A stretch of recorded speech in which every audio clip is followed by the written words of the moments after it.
Assalamualaikum warahmatullahi wabarakatuh. Hai kelas 5 hebat, gimana kabar hari ini? Semoga semua sehat ya. Bertemu lagi dengan Bunda Wulan. Pada kesempatan ini, kita akan belajar IPA pada tema 5E, ekosistem. Pada subtema 2, hubungan antara makhluk hidup dalam ekosistem pada KD 3.5. Rantai makanan.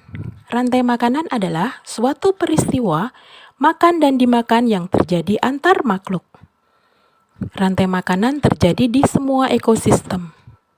Makhluk hidup mempunyai peran masing-masing dalam rantai makanan. 3 peran makhluk hidup dalam rantai makanan. 1. Produsen adalah makhluk hidup yang dapat menghasilkan atau dapat membuat makanan sendiri. Produsen memiliki kemampuan melakukan fotosintesis sehingga mampu menghasilkan makanan yang diperlukan oleh makhluk hidup lain. Contoh, semua tumbuhan hijau seperti padi, rumput, tanaman jagung, dan sebagainya.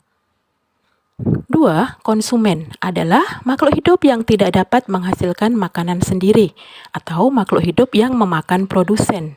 Di dalam rantai makanan, konsumen dapat dikelompokkan menjadi konsumen tingkat 1, yaitu konsumen yang langsung memakan produsen. Contoh herbivor atau pemakan tumbuhan seperti belalang, tikus, dan ulat.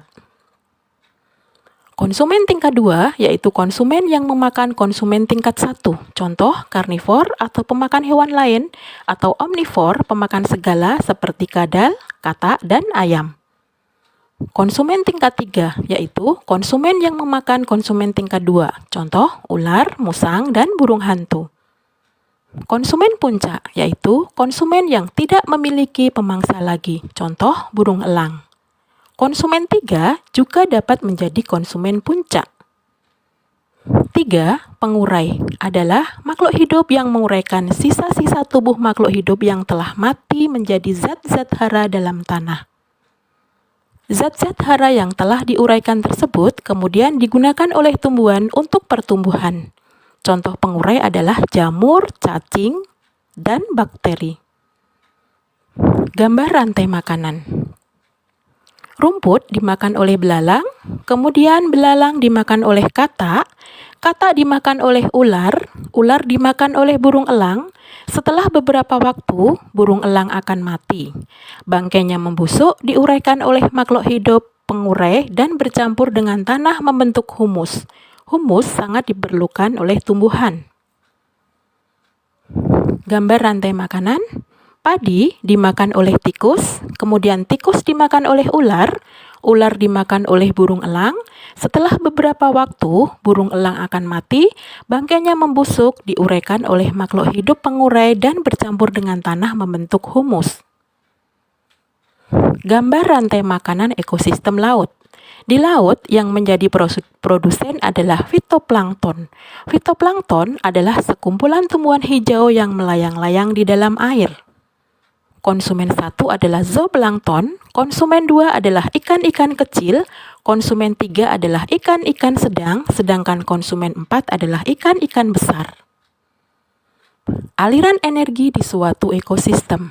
Aliran energi adalah perpindahan energi yang diawali dari cahaya matahari ke produsen, konsumen, dan pengurai. Contoh, cahaya matahari, tumbuhan hijau, rusa, singa, pengurai. Energi cahaya matahari digunakan tumbuhan untuk berfotosintesis. Tumbuhan menghasilkan energi yang disimpan di bagian-bagian tubuhnya seperti daun, bunga, dan buah. Rusa sebagai konsumen tingkat 1 makan tumbuhan, energi tumbuhan berpindah ke tubuh rusa untuk berjalan, berlari, dan makan. Singa sebagai konsumen 2 memakan rusa, energi dari rusa berpindah ke singa sehingga memerlukan energi untuk melakukan kegiatan. Saat singa mati, tubuhnya akan terurai oleh bakteri-bakteri tanah. Energi hasil penguraian lalu dilepas ke lingkungan. Hasil penguraian dari tubuh makhluk hidup yang mati akan digunakan oleh rumput di sekitarnya sebagai pupuk organik untuk pertumbuhannya. Jika salah satu komponen dalam rantai makanan tersebut mengalami kepunahan, maka aliran energi akan terganggu atau putus. Hal ini dapat menyebabkan ketidakseimbangan ekosistem padang rumput tersebut.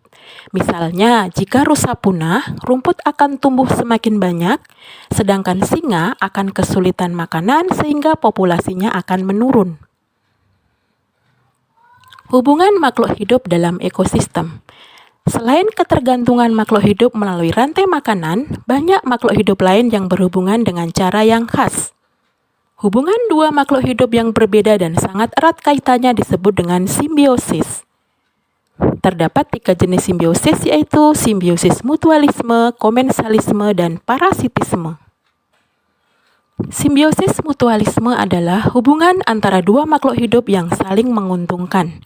Contoh simbiosis mutualisme: kerbau dan burung jalak. Kerbau diuntungkan karena kutu yang hidup di tubuhnya dimakan oleh burung jalak. Burung jalak mendapat sumber makanan dari kutu kerbau tersebut.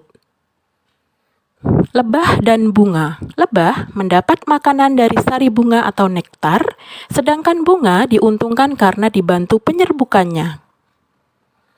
Manusia dengan bakteri E. coli.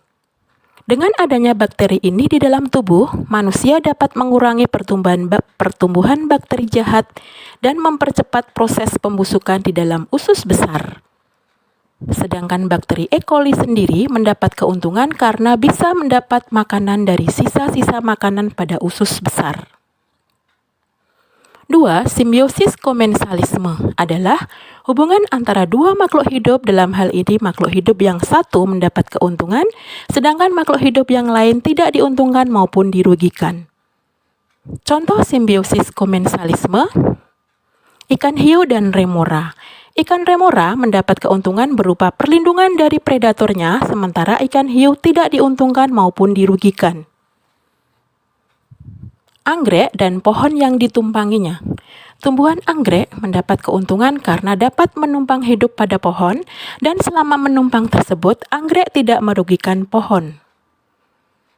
Udang dan timun laut. Udang memiliki kebiasaan menunggangi mentimun laut dengan tujuan memperoleh sisa-sisa makanan dari makhluk laut tersebut, sementara mentimun laut tidak diuntungkan dan tidak dirugikan. 3. Simbiosis parasitisme adalah bentuk hubungan kedua makhluk hidup yang salah satunya diuntungkan, namun makhluk hidup lain dirugikan. Contoh simbiosis parasitisme: tali putri dan inangnya. Tali putri menyerap sari-sari makanan yang dihasilkan inangnya dan mendapatkan tempat hidup, sedangkan inangnya tidak mendapatkan apapun. Nyamuk dan manusia. Nyamuk diuntungkan mendapat makanan berupa darah, tetapi manusia dirugikan karena ketika nyamuk menghisap darah manusia, kulit manusia menjadi gatal, panas, bengkak, dan kemerahan. Bahkan nyamuk membawa virus penyebab penyakit seperti demam berdarah. Tikus dan petani. Tikus sebagai hama di lingkungan persawahan merugikan petani karena menyerang tanaman padi, sementara tikus diuntungkan karena mendapatkan makanan. Alhamdulillah, demikian tadi materi yang telah kita pelajari pada rantai makanan dan hubungan makhluk hidup dalam ekosistem. Terima kasih. Semoga teman-teman selalu bisa menjaga kesehatan, makan makanan bergizi, rajin mencuci tangan, dan bila keluar rumah pakai masker dan jaga jarak. Sekian dari Bunda. Wassalamualaikum warahmatullahi wabarakatuh.